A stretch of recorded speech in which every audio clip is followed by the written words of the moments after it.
people the feeling and the reality that they will be protected from guns in the wrong hands. Senator Obama, the District of Columbia has a law. It's had a law since 1976. It's now before the United States Supreme Court that prohibits ownership of handguns, a sawed-off shotgun, a machine gun, or a short-barreled rifle.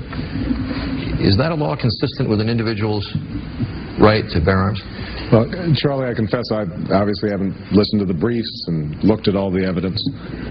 As a general principle, I believe that the Constitution confers an individual right to bear arms. But just because you have an individual right does not mean that the state or local government can't constrain the exercise of that right.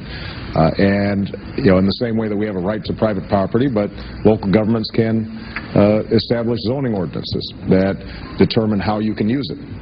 And I think that it is going to be important for us to reconcile what are two realities in this country. There's the reality of gun ownership and the tradition of gun ownership that's passed on from generation to generation.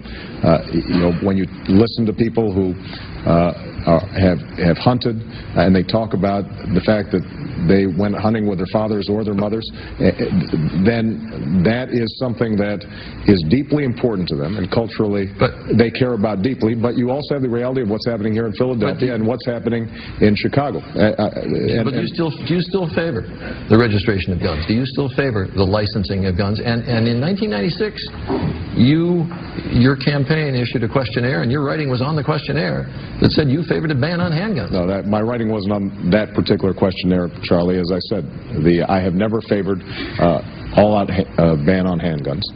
What I think we can provide is common sense approaches to the issue of illegal guns that are ending up on the streets. We can make sure that criminals don't have guns in their hands. We can make certain that those who are mentally deranged are not getting hold of handguns. We can trace guns that have been used in crimes to unscrupulous gun dealers that may be selling to straw purchasers and dumping them on the streets.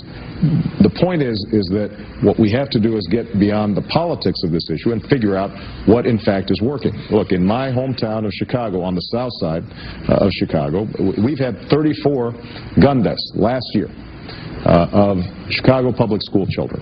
And I think that most law-abiding gun owners all across America would recognize that it is perfectly appropriate for local communities and states and the federal government to try to figure out how do we stop that kind of killing. Senator Clinton. Good evening, everybody. The Supreme Court today declared for the first time that Americans have the right to own guns for self-defense. The justices struck down a 32-year-old ban on handguns in Washington, D.C.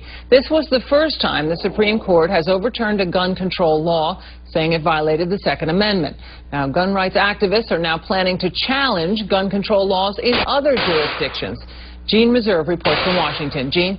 Kitty, this Supreme Court decision was a blockbuster that is already reverberating around the country. At a gun shop in Georgia, hundreds of miles from the District of Columbia, they cheered the end of the D.C. handgun ban. I thought I may celebrate and buy a gun today. In an effort to stop a wave of violence, D.C. put the sweeping handgun ban in place 32 years ago. But in a 5-4 ruling, the Supreme Court said the ban violates the constitutional right of individuals to keep and bear arms. It is not the role of this court to pronounce the Second Amendment extinct, Justice Antonin Scalia wrote for the majority. Senator Obama agreed with the Supreme Court decision today to strike down Washington, D.C.'s gun law? Well, he acknowledges, and he's always said, that an individual has a right to bear arms. That's one of the things that the court decided today. The court also said that communities throughout the country can set reasonable safety measures that they deem necessary. The court ruled today that Washington had gone too far, but the important thing that the court did agree on today was, one, something that Barack believes in, which is an individual's right to bear arms, as well as communities that can set reasonable and common sense safety measures as long as those two equal up. And I think that's the guidance that the Supreme Court offered cities throughout the country today. Senator McCain says that Obama has changed his position on gun control to suit the mood of the country. What do you think? Well, it's the same old Washington political talk that we get from the McCain campaign every day. I think our statements have been crystal clear on this. Again, he supports law-abiding gun owners and their right to bear arms. And I think that's the right that he'll uphold as president. And I think that's what he talked about today. What